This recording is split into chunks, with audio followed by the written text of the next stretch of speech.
Deposit जब आशुतोष महाराष्ट्र शर्मा में जी, deposit देखिए जब ये लोग भी समर्थन कर रहे हैं। अभी अखिलेश यादव का भी ताजा बयान है, कह रहे हैं ये गलत है। आशुतोष शर्मा जी, कैसे तय होगा कि ये गलत है या सही है? जांच तो होने दीजिए, जांच के बाद पता चल जाएगा आप सही थे या ये लोग सही थे।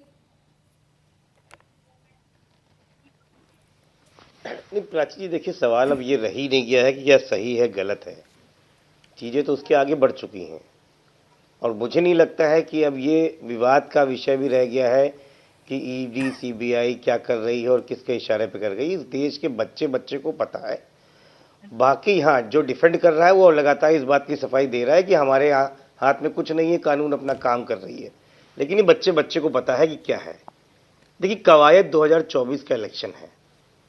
पिछले पंजाब इलेक्शन में जिसमें लहर थी, बहुत बड़ी लहर थी 2019 में, उसमें भी कोशिश करने के बाद भारतीय जनता पार्टी 2 सीट लाई और आज स्थिति यह है कि कांग्रेस और आम आदमी पार्टी लगभग वहां साथ में। तो उन 13 सीटों में उनकी क्या स्थिति होगी ये इनको पता है। और कमोवेश कई ऐसे प्रदेशों में यही स्थितियां हैं जहां जहां परेशानियां हैं भारतीय जनता पार्टी को, जहां लोकसभा की सीट किसी तरह जीतना चाहती हैं, तो वहां पे प्रमुख चेहरे को किसी न किसी तरीके से चुनाव के बीच से हटाया जाए।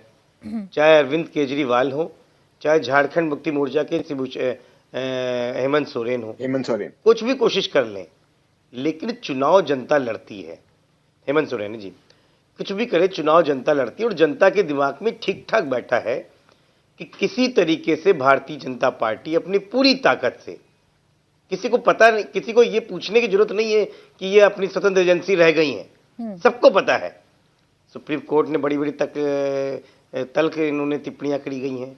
संजय कुमार मिश्रा के साथ में ईडी बनाने के लिए उनको कितनी बार मेहनत करनी पड़ी, ऑर्डिनेंस लाना पड़ा, क्या क्या नहीं करना पड़ा, ये सबको पता है।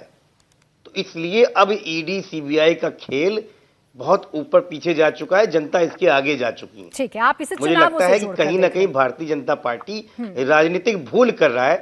मैं बिल्कुल चुनाव इसको जोड़ के नहीं, चुनाव ही है। प्राची जी आप जितना डिफेंड करवा लीजिए, नहीं मैं कोई डिफेंड सबको नहीं पता करवा रही, है। मैं तो सिर्फ इसलिए आपकी मैं बात को कहना कोट कर चाहता हूं रही कि थी। भारतीय जनता पार्टी राजनीतिक गलती कर रही है। मैं जवाब ले लेती हूँ, आप तो सलाह दे रहे हैं अरविंद वाजपेयी जी, चाहिए राजनीतिक गलती कर रहे हैं क्या आप लोग? आप जनता के सामने एक्सपोज हो रहे हैं, आदमी पार्टी को और बड़ी पार्टी बना रही कॉन्फिडेंट में हैं इंडिया अलायंस के सारे नेता कि आप लोगों की बहुत बड़ी भूल है और ये करप्शन का मुद्दा ही आप लोगों को ले डूबेगा। हमारी भूल हमारे को ना सिखाए, कानून समझदार है, ये चीफ मिनिस्टर हैं। Chief minister can not be law breaker. Please come से कम ऐसी बातों को आप लोग समझदार लोग डिफेंड ना करें। Section 41 CrPC, section 94 CrPC, section 50 PMLA act, उसके तहत सम्मान आते हैं और उसकी सबके फॉर्मेट एक होता है। 1-2 लाइन चीजें में पढ़ देता हूँ तो इनको जरा क्लियर हो जाएगा। In exercise of power conferred under section 41 subsection 1 CRPC, it is revealed that there are reasonable grounds to question you, to ascertain facts and circumstances from you in respect of FIR number so and so. क्या इसमें गलती है? ये statutory provision है। इसमें ये बताओ कि अक्यूज हो या विटनेस हो, लिखा हुआ है इसमें। अक्यूज कहाँ से वर्ड आ गया? क्वेश्चनिंग करेंगे, उसके बाद अगर कोई स्टेटस होगा तो आपकी अरेस्ट भी होगी, अगर कोई एविडेंस आपके खिलाफ मिलेगा तो अरेस्ट करेंगे। प्लीज, मतलब ठीक है पॉलिटिक्स करिए अपना, लेकिन ये सस्टेनेबल आर्ग्यूमेंट नहीं है, जस्टिफाइबल आर्ग्यूमेंट नहीं है। मिस्टर आशुतोष जी आप तो बहुत समझदार हैं, सब लोग तहसीन भी है, सजाद भी है, सब लोग बैठे भ्रष्टाचार में इन्वॉल्व अगर नहीं है, मान लो थोड़ी देर को, इसको हाईकोर्ट में जाके क्वेश्चन करा लो। 1 सेकंड, पूरी मशीनरी है आपके पास, सरकार के पब्लिक का पैसा है, उससे आप वकीलों भी मिल जाएंगे आप लोग। लेकिन गुमराह ना करिए आप।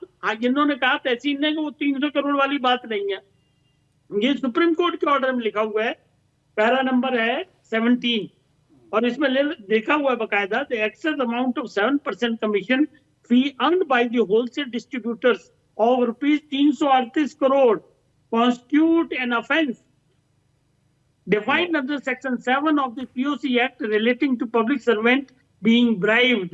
मैंने क्या लिख दिया? Thus the new excise policy was meant to give windfall gains to select few wholesale distributors who in turn had agreed to give kickbacks and bribes.